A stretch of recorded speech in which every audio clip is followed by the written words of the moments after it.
Yes. Okay, that's good. So till now we have only two doubts. One is the question number 40 and one is the question number 50. So I'm going to solve that question number 40 and 50. So you can listen carefully. चलिए भाई. Okay, तो यहाँ पे question number 40 के बारे में पढ़ लेते हैं. क्वेश्चन नंबर 14 में बोला गया है, in a solution of pH 5 more acid is added in order to reduce the pH to 2.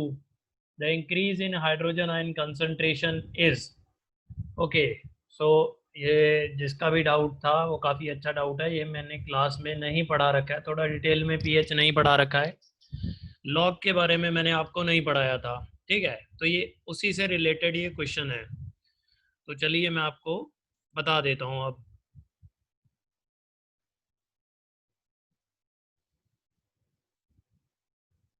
हाँ, आप सभी लोग, अमृता बंसल, क्वेश्चन नंबर 21, हाँ सभी लोग अपने डाउट्स लिख दो भाई चैट बॉक्स में. ठीक है, और इन द मीन टाइम में मैं ये क्वेश्चन नंबर 40 सॉल्व करता हूँ. इसमें बता रखा है कि एक सॉल्यूशन था हमारे पास. क्वेश्चन नंबर 14 में एक सॉल्यूशन था जिसका पीएच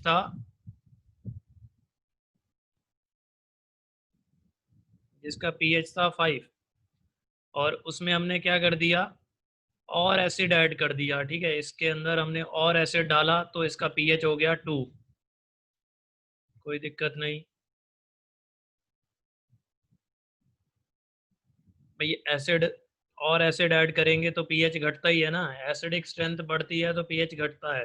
तो we are okay with this. But हमारा क्वेश्चन ये है, हमसे पूछा गया है कि हाइड्रोजन आयन का कंसंट्रेशन कितने टाइम्स बढ़ जाएगा. ठीक है, अगर पीएच 5 से पीएच 2 हो गई है तो हाइड्रोजन आयन का कंसंट्रेशन कितने टाइम्स बढ़ जाएगा. तो देखिए, इसके लिए मैंने एक पीएच का फॉर्मूला बताया था. ठीक है, थोड़ा डिटेल में बता देता हूँ, मैंने क्लासेस में नहीं बताया था इतना डिटेल में. तो यहाँ पे देखिए, पीएच का फॉर्मूला होता है -log और स्क्वायर ब्रैकेट में हम लिखते हैं H+. तो इसका मतलब होता है कंसंट्रेशन ऑफ H+ या कंसंट्रेशन ऑफ हाइड्रोजन आयन और हाइड्रोनियम आयन, कुछ भी बोल सकते हैं. बिकॉज मैंने बोला था आपको H+ और H3O पॉजिटिव एक ही बात होती है. तो ठीक है, तो यहाँ पे H+ भी लिख सकते हैं आप लोग, H3O पॉजिटिव भी लिख सकते हैं. H+ को हाइड्रोजन आयन बोलते हैं और H3O पॉजिटिव को हाइड्रोनियम आयन बोलते हैं. तो यहाँ पे पीएच के फॉर्मूले में क्या लिखा जाता है, -log H+ का कंसंट्रेशन. तो that means concentration of hydrogen ion. Okay, अब मैं आपको बताता हूँ कि लॉग को कैसे सॉल्व करते हैं. देखिए, प्रॉपर्टीज ऑफ लॉग.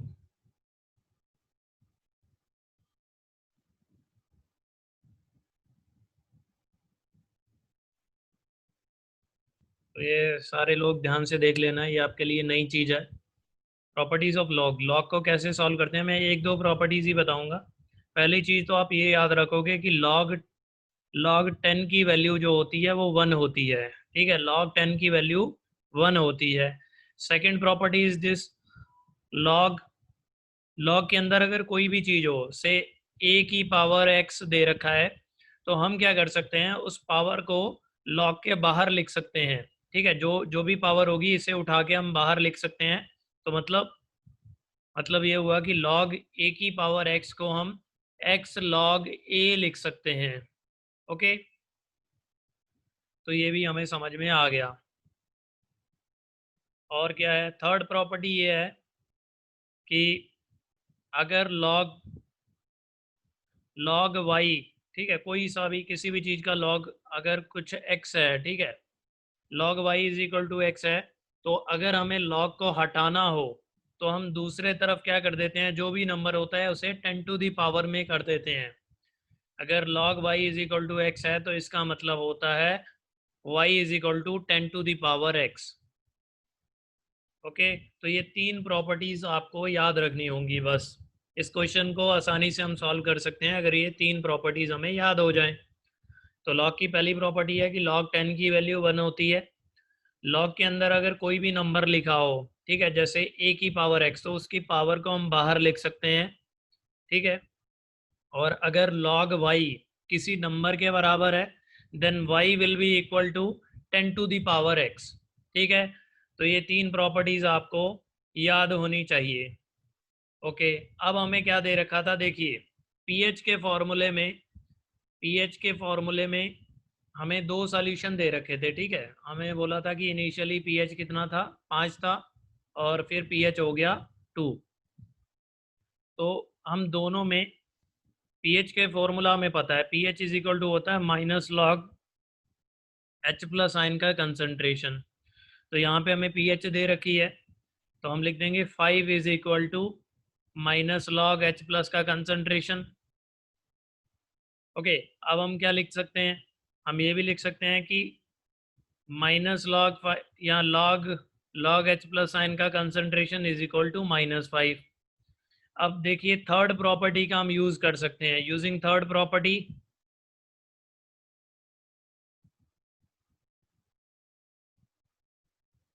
तो यहाँ पे H प्लस आयन का कंसंट्रेशन कितना आ जाएगा भाई, आप लोग भी चैट बॉक्स में लिखिए। यहाँ H प्लस का कंसंट्रेशन आ जाएगा, मैंने बोला था कि log y अगर इज इक्वल टू x है, तो अगर हमें y की वैल्यू निकालनी है, तो जो भी नंबर राइट हैंड साइड पे होगा उसे 10 टू द पावर कर देंगे। तो यहाँ आ जाएगा H प्लस आयन का concentration is equal to 10 to the power -5। तो हमें जिस सॉल्यूशन का pH 5 था, उसके अंदर H प्लस आयन का कंसंट्रेशन पता लग गया, ठीक है। तो इनिशियली H प्लस आयन का कंसंट्रेशन 10 टू द पावर -5 था। अब जब pH कितना हो जाएगा, pH जब कितना हो गया, pH हो गया हमारा 2 हो गया, तो उसमें फिर कितना होगा, फिर दोबारा से फॉर्मूला यूज़ करेंगे और यहाँ से pH की वैल्यू 2 रख देंगे यहाँ पे, minus log H plus ion का concentration. Now log H plus ion का concentration will be equal to -2, और यहाँ पे H प्लस आयन का कंसंट्रेशन कितना आ जाएगा, 10 टू द पावर -2 आ जाएगा। मैंने बोला था कि राइट हैंड थर्ड प्रॉपर्टी का यूज़ किया है इधर भी। जो भी राइट हैंड साइड पे वैल्यू होती है, अगर हमें लॉग को हटाना है, तो जो भी राइट हैंड साइड पे नंबर होता है उसे 10 टू द पावर में कर दो।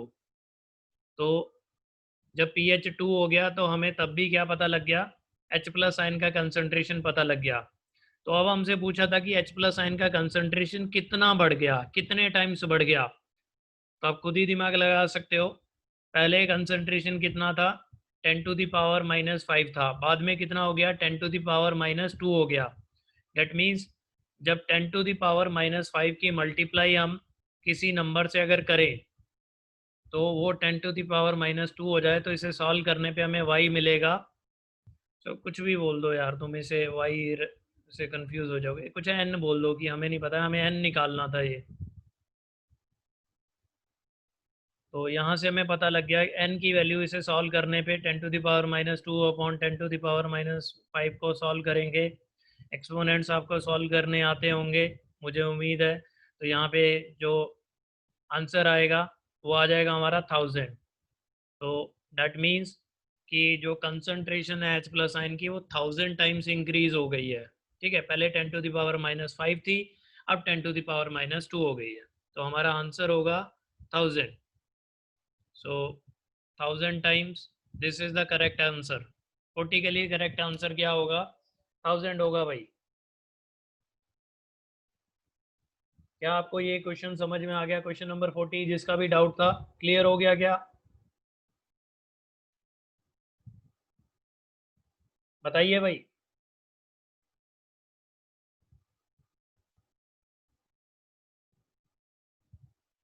If still a doubt, then I can try to make you understand.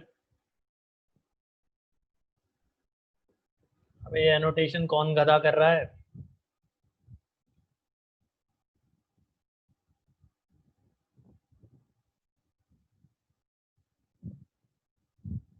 चलिए,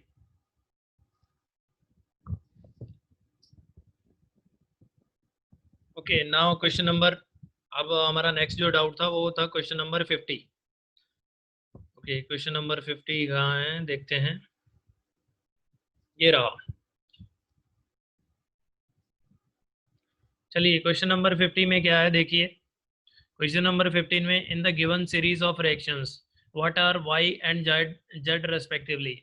अबे ये तो तुमने पढ़ा है, ये तो तुमने पढ़ा है, ये तो बेकिंग सोडा का प्रिपरेशन होता था भाई, बेकिंग सोडा का प्रिपरेशन।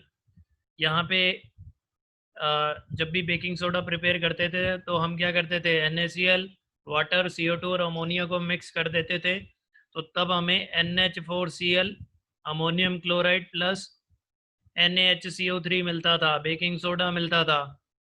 ओके, अब बेकिंग सोडा को अगर फर्दर हीट कर दिया जाए तो हमें Z मिल जाएगा। यहाँ पे Y होगा हमारा बेकिंग सोडा, और जो X होगा हमारा वो होगा अमोनियम क्लोराइड। और अगर बेकिंग सोडा को फर्दर और हीट कर दिया जाए तो ये यहाँ पे हमें ये सारी रिएक्शंस मैंने करवा रखी हैं। Z यहाँ पे होगा Na2CO3, सोडियम कार्बोनेट। और अगर सोडियम कार्बोनेट में 10 वाटर ऑफ क्रिस्टलाइजेशंस क्या हो जाएं, ऐड हो जाएं, तो ये बन जाएगा Na2CO3 डॉट NH2O, यानी कि वॉशिंग सोडा। तो सब कुछ तो हमारे सामने है, हमें Y भी पता लग गया, Z भी पता लग गया। So our correct answer is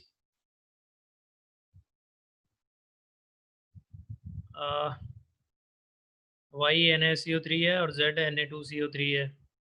but यहाँ पे ऐसा कोई ऑप्शन दे नहीं रखा है, और डेट मीन ऊपर वाले में देखो एक और भी डाउट है कि यहाँ पे X और Y में कौन होगा बेकिंग सोडा, ये कुछ बताया नहीं जा सकता, बिकॉज मिक्सचर को हीट किया गया है। यहाँ पे इन्होंने ये नहीं बोला गया कि X को हीट किया या Y को हीट किया। तो X और Y में से कोई भी बेकिंग सोडा हो सकता है और कोई भी अमोनियम क्लोराइड हो सकता है। तो हमारा जो करेक्ट ऑप्शन होगा वो ऑप्शन बी होगा। Option B is the correct option. X और Y में से मतलब अमोनियम क्लोराइड हो सकता है, और जो Z है वो हमारा सोडियम कार्बोनेट है, Na2CO3। तो बताइए भाई, ये क्वेश्चन में डाउट क्लियर हो गया जिसका भी था। Okay, now I will find more questions. 16, 24, wait for a minute, I will write it somewhere, कहीं मैं लिख लेता हूँ।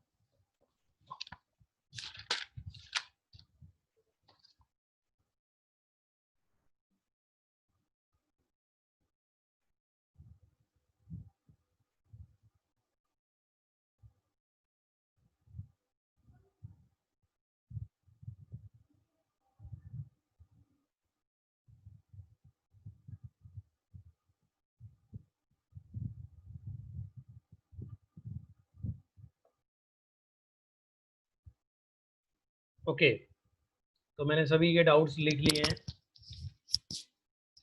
तो हम स्टार्टिंग से शुरू करते हैं, ठीक है। असाइनमेंट में जो पहले क्वेश्चन होगा उसे पहले देख लेते हैं। तो सबसे पहला जो डाउट है that is question number 3। Question number 3 किसी का डाउट है भाई? और चलिए देख लेते हैं इसे, क्वेश्चन नंबर 3 में क्या है ऐसा। क्वेश्चन नंबर 3 में क्या बोला गया है, 0.1 मोल of a basic substance X requires 25 centimeter cube of 8 mole per decimeter cube hydrochloric acid for complete neutralization. Okay, और उसके बाद में ये 1 2 3, देन X could be, इन्होंने पूछा कि X क्या होगा। अच्छा देखिए, तो इजी है क्वेश्चन नंबर 3, थोड़ा टिपिकल भी है, इतना आसान नहीं है।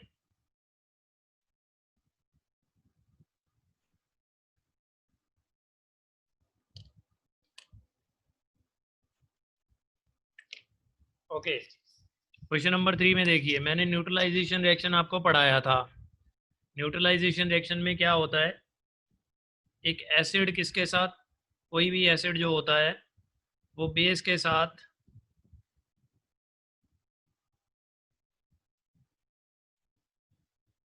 साथ रिएक्ट करके सॉल्ट प्लस वाटर का फॉर्मेशन करता है, that is the neutralisation reaction. But actual में रिएक्शन क्या हो रही होती है वो भी मैंने आपको बताया था। एक्चुअल में रिएक्शन तो H+ और OH नेगेटिव की होती है, और उससे क्या बनता है, वाटर बनता है। This is our actual reaction, actual neutralisation reaction यही होती है। ओके, तो ये रिएक्शन जो मैंने एक्चुअल न्यूट्रलाइजेशन रिएक्शन लिखी हुई है ये बैलेंस्ड भी है।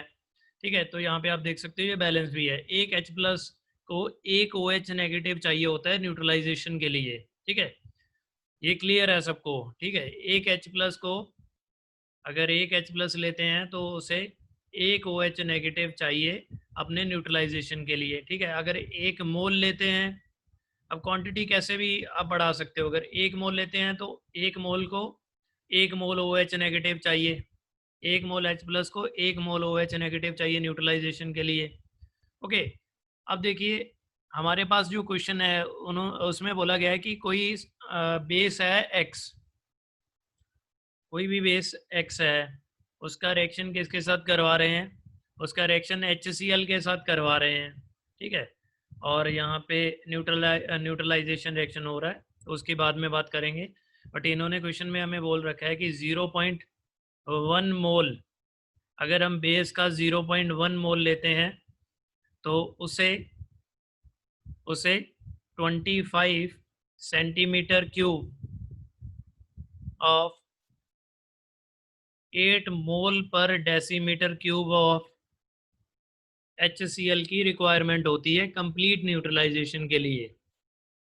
तो देखिए थोड़ा सा टीडीएस क्वेश्चन है, अब इसमें क्या दिक्कत है वो मैं आपको बताता हूँ। HCl, अब हमें बेस का पता है। ठीक है, दिस इज द बेस, हमें बेस के मोल पता है। बेस के मोल कितने हैं? 0.1 मोल। ओके, और हमें HCl के मोल नहीं पता है। HCl के बारे में कुछ अलग सी बात ही बोली गई है कि इतना वॉल्यूम, सेंटीमीटर क्यूब वॉल्यूम की यूनिट है, 25 centimetre cube of 8 mole per decimetre cube चाहिए। ओके, तो हमें यहाँ पे पहले एसिड के मोल्स निकालने पड़ेंगे। ठीक है, we have to calculate for the number of moles of acid. और वो कैसे निकालेंगे? तो देखिए, जब भी ये जो मोल पर डेसीमीटर क्यूब दे रखा है, असल में ये कंसंट्रेशन है। आप में से कई लोगों को पहले नहीं पढ़ा होगा आपने। मोल पर डेसीमीटर क्यूब का मतलब जो यूनिट होती है वो कंसंट्रेशन की होती है, और ये कंसंट्रेशन हमें दे रखा है और यहाँ वॉल्यूम दे रखा है। और कभी भी हमें मोल्स निकालने हो तो मोल्स हमेशा किसके बराबर होते हैं? वॉल्यूम की मल्टीप्लाई आप किससे कर दें? कंसंट्रेशन के साथ कर दें तो आपको मोल्स मिल जाएंगे। यहाँ पे देखिए वॉल्यूम कितना दे रखा है? 25 centimetre cube. Okay, that is great. उसके बाद में कंसंट्रेशन कितना दे रखा है? 8 मोल पर डेसीमीटर क्यूब। तो यहाँ पे देखो इसकी मल्टीप्लाई तो हम कर देंगे, बट जो यूनिट्स हैं हमारी वो मोल नहीं आएगा, बिकॉज ये यूनिट्स कैंसिल आउट होनी चाहिए। सेंटीमीटर क्यूब और ये भी सेंटीमीटर क्यूब होना चाहिए था जो डेसीमीटर क्यूब दे रखा है। तो हमें इनमें से किसी एक को क्या करना होगा? कन्वर्ट करना होगा। तो ये वॉल्यूम, ये कन्वर्जन आपको पता होना चाहिए, बट फिर भी मैं आपको बताता हूँ। जो 1 सेंटीमीटर जो होता है वो 10, सॉरी उल्टा बता रहा हूँ मैं, जो 1 डेसीमीटर होता है वो 10 सेंटीमीटर के बराबर होता है। सो वी, और जो डेसीमीटर क्यूब है, अगर डेसीमीटर क्यूब है 1 डेसीमीटर क्यूब, तो उसे हम लिख सकते हैं 1 decimetre into 1 decimetre into 1 decimetre. अब इसे हर डेसीमीटर को आप सेंटीमीटर में कर दीजिए convert. 10 centimetre, sorry 10 centimetre into 10 centimetre into 10 centimetre. तो ये क्या हो जाएगा भाई? ये हो जाएगा 1000 सेंटीमीटर क्यूब। तो यहाँ पे हमने अब ये जो हमारा डेसीमीटर क्यूब था उसे भी हमने किस में कन्वर्ट कर दिया? उसे हमने कर दिया 1000 सेंटीमीटर क्यूब में, और ऊपर तो हमारा मोल है ही था। अब यहाँ से सेंटीमीटर क्यूब से सेंटीमीटर क्यूब कैंसिल हो जाएगा, और जो इसका आंसर आएगा इट विल बी 0.2 मोल। ठीक है, केवल मोल ही बचेगा। इसे सॉल्व करोगे तो आप 0.2 मोल आएगा भाई। मैंने डायरेक्ट लिख दिया है। तो यहाँ पे अब हमें सिंपल भाषा में पता लगा कि जो बेस है उसे कितना 0.1 मोल बेस को, ठीक है, एक्स जो हमारा बेस था उसे कितना HCl चाहिए न्यूट्रलाइजेशन के लिए, 0.2 मोल चाहिए। ठीक है, बेस 0.1 मोल था और उसे 0.2 मोल HCl चाहिए। 0.2 मोल HCl का मतलब क्या हो गया, HCl को अगर तोड़ते हैं हम, HCl को अगर ब्रेक करते हैं तो एक HCl से एक ही H प्लस मिलता है हमें। तो डेट मीन्स 0.2 मोल बेस का मतलब सॉरी एसिड का मतलब हो गया 0.2 मोल H प्लस चाहिए इसे। 0.1 मोल बेस को 0.2 मोल H प्लस चाहिए। तो हमें थोड़ा दिमाग लगाना होगा कि जैसे कि मैंने ऊपर बताया था, न्यूट्रलाइजेशन रिएक्शन में जितना H प्लस चाहिए होता है, जितने मोल H प्लस चाहिए होता है उतने ही मोल OH नेगेटिव चाहिए होता है। तो हमें यहाँ पे ये दिमाग लगाना होगा कि यहाँ पे बेस वो होना चाहिए, यहाँ पे बेस वो होना चाहिए जिससे हमें डबल उससे 0.2 मोल से 0.1 मोल ऑफ द बेस से 0.2 मोल ऑफ OH नेगेटिव हमें मिले। तो हमें वो वाला बेस लेना होगा। ओके, तभी तो कंप्लीट न्यूट्रलाइजेशन होगा। तो अब यहाँ तक तो हम सीख गए। ठीक है, अब कैसे बेस जो होते हैं वो दो मतलब डबल देंगे OH नेगेटिव, तो जिनके फॉर्मूले में डबल OH होगा। फॉर एग्जांपल अगर NaOH की बात करूं तो NaOH क्या होता है, NaOH केवल एक ही OH नेगेटिव को देगा। ओके, एक ही OH नेगेटिव को देगा, तो मतलब जितना NaOH होगा उतना ही उससे OH नेगेटिव मिलेगा। बट अगर मैं कोई और बेस ले लूँ, से अगर मैं कैल्शियम हाइड्रोक्साइड ले लूँ COH द होल ट्वाइस, तो यहाँ पे क्या होगा, COH द होल ट्वाइस को अगर ब्रेक करते हैं तो Ca2 positive plus 2OH negative मिलेगा।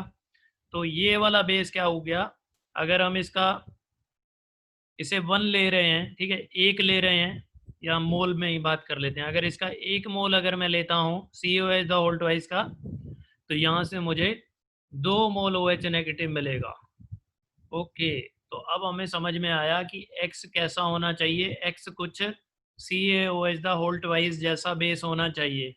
अब हम अपने ऑप्शंस देख लेते हैं।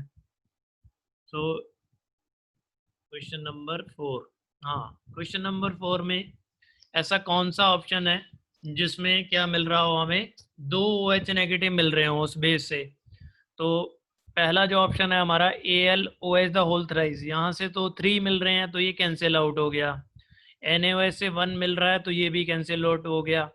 अब हमें ऑप्शन 2 और ऑप्शन 3 को देखना है भाई। ओके, ऑप्शन 2 और ऑप्शन 3 को देखना है। तो देखिए,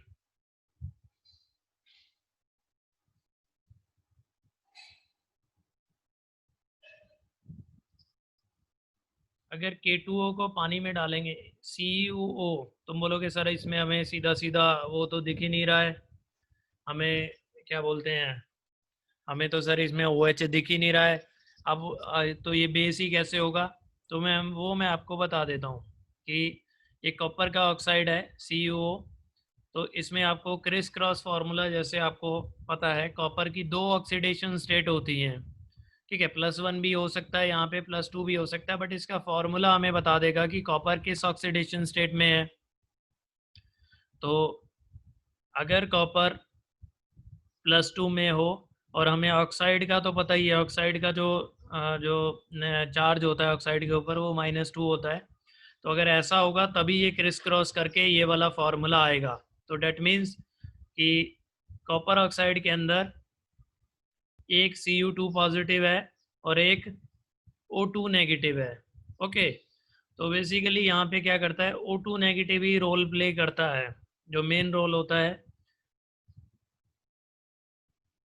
ओके, देखो भाई हमारी क्लास का टाइम वो जो था 40 मिनट की ये क्लास है, बट आप लोग क्या करोगे, अगर हम डिस्कनेक्ट हो जाते हैं तो दोबारा से ज्वाइन कर लेना भाई। ओके, तो मैं पूरा 1 घंटा मतलब कोशिश करूँगा तुम सबके डाउट्स ही क्लियर हो जाएं। तो इसका मतलब हमें यहाँ पे पता लग गया कि कॉपर ऑक्साइड के अंदर Cu2 पॉजिटिव है। तो Cu2 पॉजिटिव का ही मेन रोल है।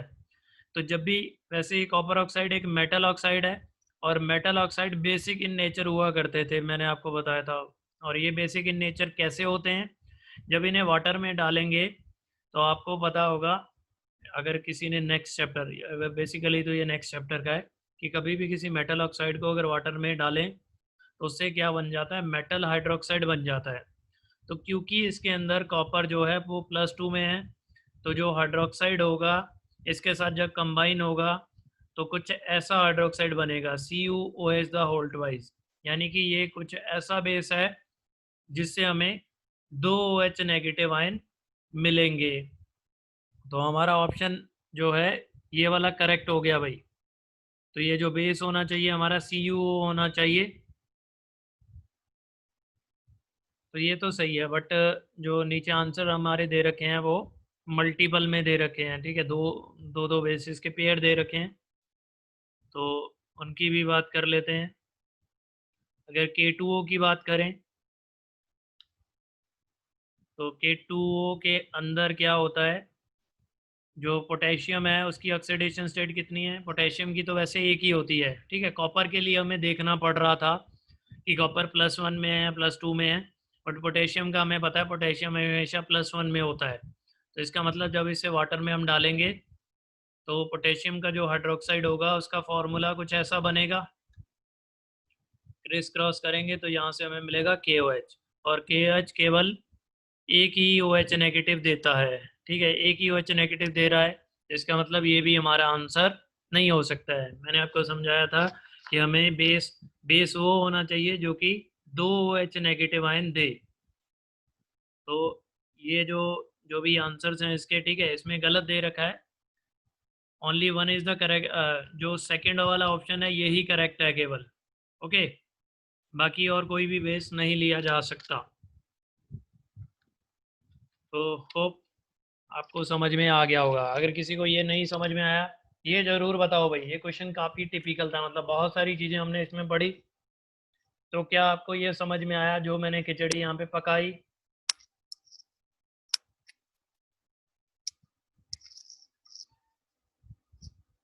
बताइए भाई। ओके, अगर किसी को नहीं भी समझ में आया तो वो मुझसे पर्सनली 1-to-1 क्लास ले लेगा। अदरवाइज इसे मैं रिकॉर्ड भी कर रहा हूँ इस क्लास को, तो इस लेक्चर को यूट्यूब पे भी अपलोड कर देंगे, so that you people can see it again. Okay, now अब हमारा अगला जो डाउट है, that is the question number, एक मिनट में देख लूँ, काफ़ी बच्चों ने और भी कुछ डाउट्स बताए थे।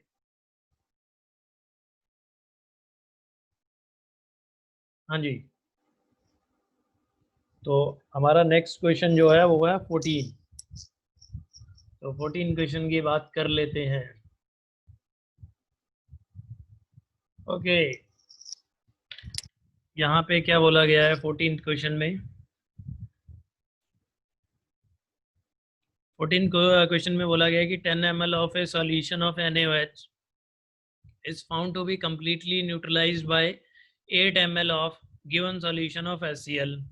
If we take 20 ml of the same solution of NaOH, the amount of HCl required to neutralize it. ये तो easy है, ये तो यहाँ पे तो भाई हम वो यूज करेंगे यूनिटरी मेथड। देखिए भाई, क्वेश्चन नंबर 14 में हम यूनिटरी मेथड यूज करेंगे। हमें बता रखा है कि 10 ml जो NaOH होता है उसके कंप्लीट न्यूट्रलाइजेशन के लिए हमें 8 ml ऑफ HCl चाहिए। ओके, तो अब हमसे पूछा गया है कि 20 ml NaOH के लिए कितना HCl चाहिए। तो उसके लिए हम क्या कर सकते हैं, देखिए यूनिटरी अप्लाई करेंगे। सबसे पहले ये फाइंड आउट करेंगे कि हम 1 ml NaOH के लिए कितना HCl चाहिए। तो 1 ml NaOH के लिए जो HCl चाहिए होगा वो चाहिए होगा 8/10 ml HCl। अगर ये किसी को ये यूनिटरी समझ में नहीं आती है तो मैं उसके लिए एक आसान तरीका आपको बता देता हूँ, कि जो पहले तो एक इक्वेशन हमें लिखनी होती है, ठीक है, जो भी हमें कंडीशन दे रखी होती हैं उसके अकॉर्डिंग, तो ये हमने लिख दी। उसके बाद में कई बच्चों को ये नहीं समझ में आता है, सर ये कैसे 8/10 हो गया। तो वो मैं बताता हूँ कि जो ऑपरेशन हम लेफ्ट हैंड साइड पे अप्लाई करते हैं वही सेम ऑपरेशन हमें राइट हैंड साइड पे भी अप्लाई करना होता है। तो यहाँ पे हम 10 से डिवाइड कर देंगे, तो इधर भी हमें 10 से डिवाइड करना पड़ेगा। तो यहाँ से तो 10 10 कैंसिल हो गया, 1 ml आ गया, और यहाँ पे 8/10 हो गया। तो ईजी है, तो हमने निकाल लिया 1 ml NaOH के लिए कितना HCl चाहिए। बट हमारे क्वेश्चन में ये था कि 20 ml HCl 20 ml NaOH के लिए कितना HCl चाहिए। तो अब हम 20 ml के लिए क्या करेंगे, इधर भी 20 से मल्टीप्लाई कर देंगे और इधर भी 20 से मल्टीप्लाई कर देंगे। तो 8/10 इंटू 20 ml ऑफ HCl चाहिए होगा। 8/10 मतलब क्या हो गया, 16 ml HCl चाहिए भैया हमें। तो इट वाज इजी, आसान था ये क्वेश्चन। तो हमारा आंसर जो होगा that will be D option. Okay, question number 14 के बाद अब क्वेश्चन नंबर जो डाउट है वो है 16। ओके, 16 क्वेश्चन क्या है वो देख लो। 16 क्वेश्चन में बोल रखा है कि acetic acid was added to a solid X taken in a test tube, a colorless and odorless gas was evolved. Okay, the gas was passed through the lime water which turned milky. Okay, it was concluded that, तो देखो भाई पहली बात तो हमें दे क्या रखा है वो देखिए। हमने ये जो कोई टेस्ट ट्यूब होगी, से मैंने बीकर बना दिया, लो टेस्ट ट्यूब भी बना देते हैं, बच्चे नाराज ना हो जाएं।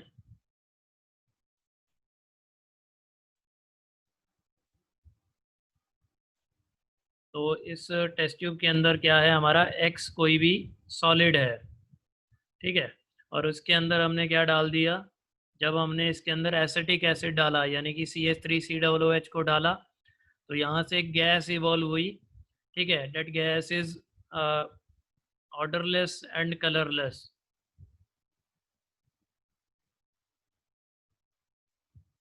And also it turns lime water milky, ठीक है। और वो लाइम वाटर को मिल्की भी कर देती है। तो डेट मीन्स ये गैस जो है वो क्या है, वो CO2 है। तो ये बात हमें समझ में आ गई। और अब आप लोगों को पता होगा, चैप्टर में मैंने पढ़ाया था एसिड की रिएक्शन किसके साथ करें तो CO2 गैस रिलीज होती है। तो वो मैंने आपको बताया था, एसिड की रिएक्शन जब मेटल कार्बोनेट या मेटल बाइकार्बोनेट के साथ करते हैं तो तब CO2 गैस रिलीज होती है। तो डेट मीन्स एक्स क्या हो सकता है, कोई भी मेटल कार्बोनेट हो सकता है या कोई मेटल बाइकार्बोनेट हो सकता है।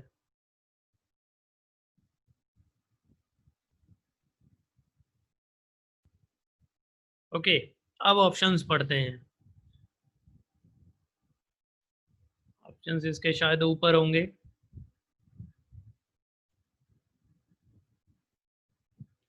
अब यहाँ पे ये देखिए एक्स के बारे में बोल रखा है, एक्स इज सोडियम हाइड्रोक्साइड, नहीं हमने बोला था एक्स यहाँ तो मेटल बाइकार्बोनेट होगा या कार्बोनेट होगा। बी ऑप्शन देखिए, solid x is sodium bicarbonate and the gas evolved is carbon dioxide, बिल्कुल करेक्ट है, यही करेक्ट ऑप्शन है हमारा। और बाकी किसी में तो कोई दे ही नहीं रखा था, ठीक है। तो ये हो गया भाई, क्या ये क्लियर हो गया भाई, जिसका भी जो डाउट था तो आप लोग बता सकते हो चैट बॉक्स में, क्लियर हो गया तो। और 1 मिनट के बाद मतलब अभी थोड़ी टाइम बाद हमारी मीटिंग एंड हो जाएगी, तो आप दोबारा से रीजॉइन करना भाई। Okay, so now our next question 21।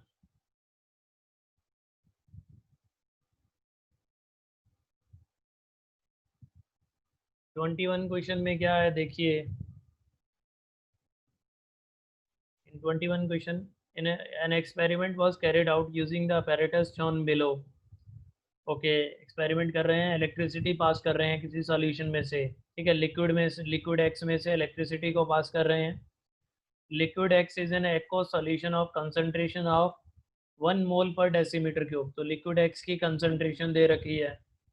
Which substance would cause the bulb to glow